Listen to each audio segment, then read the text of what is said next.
going to show you how to make kombucha tea today. Abby wanted to be in the video to help, so here she is. How old are you, Abby? 4.5. Almost 5.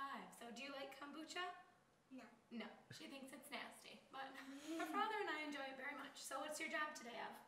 What are you going to show us how to do? She is the tea bag opener. She often opens the tea bags for me.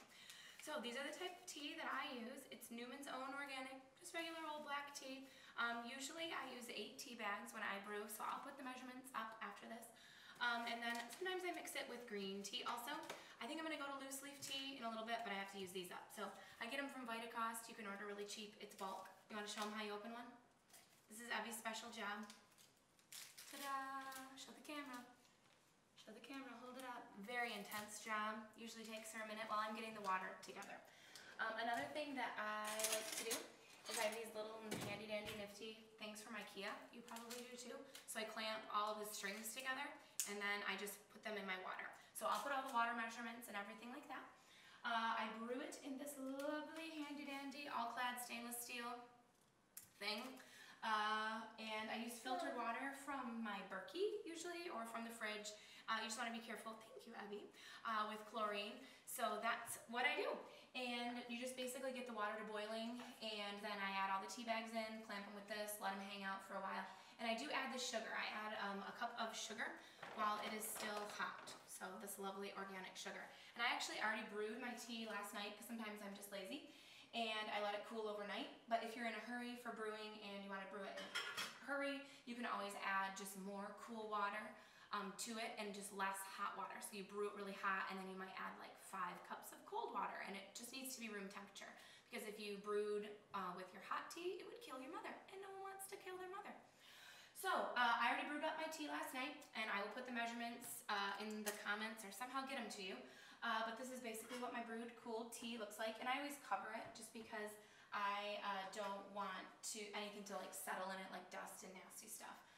So it's been on my stovetop all night, and my hefty husband just got my kombucha down for me. I keep mine in the kitchen cupboard. You just have to be careful about keeping it away from other things that are fermenting if you ferment other things.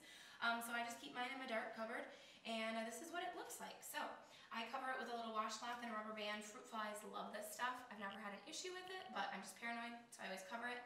And I actually got this jar from my friend Lauren, shout out to Lauren, for a white elephant gift. She used to do vodka in it, and now I do kombucha in it. So if you want to do continuous brew, which is what I do, I think it's the easiest, you just need something with a plastic spigot, and it's got to be glass. There's a bunch of like fancy schmancy things on there, but this was a white elephant gift for free. So I really like it. And you can see, I think you can maybe see, I think I can hold this, how thick my mother's scobies are. I probably have a good layer of like, I don't know, 10 of them in there. So I'm going to show you how to separate them. I've been brewing with this batch for maybe a couple months. I just started doing it again. So really excited, really like it. So let's get the tea out of the way. This is the sugar that I use too. You just want to look for organic sugar, so it's non-GMO. You do have to use organic white sugar, white sugar, which I think is really weird. It's the only thing that we use it for in our house. We usually use sugars, like coconut sugar or turbinado or succinate or something like that for sugars that we eat. But the mother likes just white sugar, so make sure you get good sugar. And I always buy organic tea also, just because I feel better about that. But again, once that's done, I'm going to go to loose leaf. So this has been fermenting now for probably, let me think, 10 days. I usually do it every 10 days. So the continuous brew is really easy because it's got this lovely spigot on it. All I need to do, I don't need to take my mother out and like strain all this stuff. I don't even worry about it. All I do is I take an empty beer bottle. Thankfully, we like to drink in our household. Put a spigot on it, and then I just siphon it off. And you can see it's pretty fizzy when it comes out of here. And there might be some like funky strainy things. If you want to strain, if you're like weird about stuff like that, you can totally strain it off. But I don't, because I like those things. I just drink them. It doesn't bother me. So I'm going to strain a bunch of tea off. Takes a few minutes. Just like that. And you want to leave a little bit of headroom in your bottles. Let's see if I can show you a minute. Just in, so that it can expand, because it is a live culture. You want to leave just like a good inch or so into it. So like that. I like to use these cap top bottles, but if you have other bottles that you want to use, then that's fine too.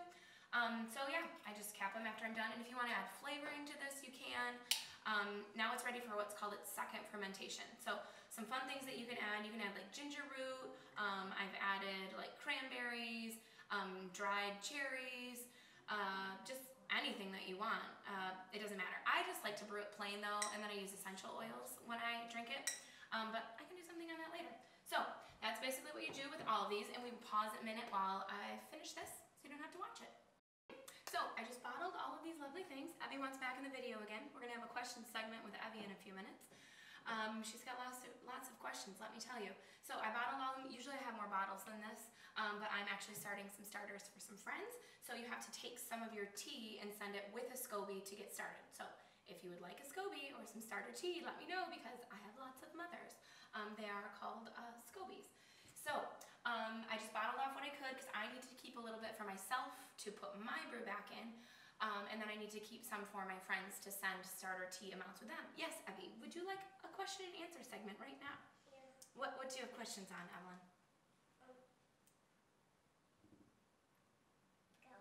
That's okay. You can ask me in a minute. So right now what I'm going to do is I have clean hands, and if you need to do clean hands, it's best not to use soap if you use like chemical-y soaps because it upsets your mother.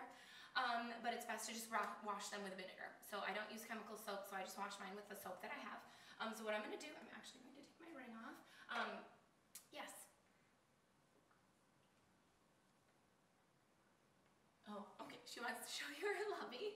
So Lovey is right there. Lovey is lovey. Lovey is lovely. Hold it way up high. Evie likes to help. So this is my lovely SCOBY. It's really gross. And normally I would not touch it, but I am separating it out for a friend right now. Sue, shout out to Sue. You get one of these lovely mothers. So you can see all the different batches that I've done. Each one of these like layers represents a batch. So some of these are even stuck together. You can see, ooh, it's really gross. So every time that I brew a batch of kombucha, it forms this SCOBY, which is a symbiotic culture of yeast on the top of it. And sometimes it sinks, sometimes it floats, sometimes it's thicker than other times. But to give my friend a good one, I'm going to take it from the bottom. So all I'm going to do is just like pull off this lovely pancake. Oh, I think she might be even getting like 2 babies, but I have so many that I don't really care. So I'm just going to pull it off. I don't want to make holes in it or anything like that. Just going to pull it off like this. And that is her baby. So I still have quite a few more that I can give people if you need them. So yeah. So this was my baby for my roast recent. You can kind of see they go darker as I sit in the tea, and then my lighter babies are on the top. So a lot of people call this like a mushroom, but it's not a mushroom at all. It's just like a big old bacteria, and what it does is it eats the sugar in the tea, and it ferments the beverage for you, and you get tons of probiotics. You can actually see, I got this original SCOBY from someone that brewed in ball jars. So this is my original SCOBY, and I just let it kind of hang out because it doesn't hurt it to hang out. So the awesome thing about the continuous brew method, which is like with a siphon, is that I don't ever have to take this all out and like remeasure the tea. And there's really awesome, I think, can you show, point with your finger? There's really awesome sludge down here that I think makes continuous brewing really awesome, that you get all of those like continuous brewed things. And if you don't want to like siphon off this much, you just siphon off what you want to drink. And a lot of people will just keep the pre-made tea, like I keep it in here, just a minute. They'll keep it right on their countertop, and every time that they like get a glass of kombucha, or every 2 glasses, they just dump some tea back in. So that's the joy of it. If you're a single person and you're just one person drinking it, that's what you can do. Do you have another question? Yeah. What is your other question? These SCOBYs alive? Those SCOBYs are alive. That's a good question. So now what I'm going to do is take the cool tea that I brewed last night. My hands are rinsing it. And I'm just going to add it back in. I don't measure stuff when I do it because honestly, it doesn't really care. You don't need to do this to a science. I'm guessing I have a couple cups at least of tea left in there. You need to have at least 2 cups because I brewed 13 cups of tea. So sometimes I just don't like it to fill all the way to the top, so sometimes I don't even measure. Well, usually I never measure. I just go like that. Wait till it gets about to the top. Oh, that was good. That was good. And then I just take a wooden spoon. You don't want to use metal. And I just try and float my mom. Float my mother to the top. Sometimes she gets caught on like the little spigot there. There she is. I'm just going to pull her kind of to the top. Usually I don't touch it, but I already did, so whatever. Yep. And then she will float back to the top, and she's all lovely, happy. And that's it. So when I to my friend Sue. She will get a lovely SCOBY, and then I'm gonna pour, I saved some of the starter tea, so the tea that I took out, I'm just gonna pour her like a cup on the top, and then it's up to her to brew this. So all she's gonna do is add a bunch of sugared tea to this. So she's got about a cup of starter tea here and a SCOBY, so she's gonna add, I have it written down, she's gonna add 6.5 cups of water to this, and then she can add more, ferment it, do the bottling thing, and she's all good to go. So that is lovely fermented tea. And I think that that's all there is to it. And now I put this in my cupboard and wait another 10 days, do it again. And it normally takes me less than 5 minutes. So that's about it. Do you have any more questions? You're good? Say bye.